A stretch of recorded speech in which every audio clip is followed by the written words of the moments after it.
when you did your UEFA Pro license. Okay, do you right. want me asking you about? No, fine. I know the guest speakers were. It said Fabio Capello was one, and Rafa Benitez. I just wondered what you gleaned from them, what that experience was like. It was great. The pro license itself it's an excellent course. It's hard work with it as well. It was good. Capello was just an open floor. Questions from managers. It was because at the time it was the refresher as well. So you had managers who'd been on the course.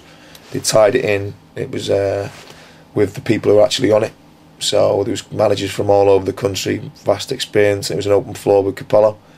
Now, I don't really want to go into details about what was said and whatever, but it was good. His thoughts on the World Cup, what he think went wrong, what he think we could have done better. Benitez was very good, very meticulous in his planning. Spoke about how we going into different clubs, different cultures, dealing with different players, which was it was good. They're all different people. Brendan Rodgers came in as well, spoken about his philosophy, how he come from a young coach working with the kids to where he is now. Brian McDermott we had from the rugby side of it, the league coach from Leeds, came in. So there was some really good speakers on it, and all of them you take information from everyone. It was quite inspiring as an aspiring coach as you were, and now as a manager. Was that quite an inspiring day for you then?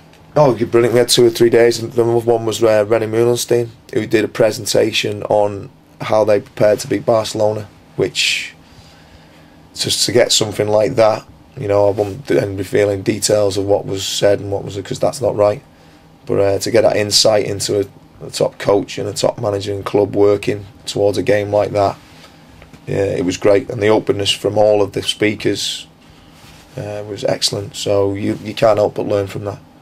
Do you aspire to sort of follow in their footsteps eventually? Have you given that type? Have you thought that long term about managerial career or? That's what I don't want to be involved in football. I want to be a coach and a manager and work with players. I like working with players and helping them develop, but I want to be successful. I've done that when I played, and no different now with the position that I'm in. It's got to be. If you don't want to succeed and achieve something, then it's not worth being here.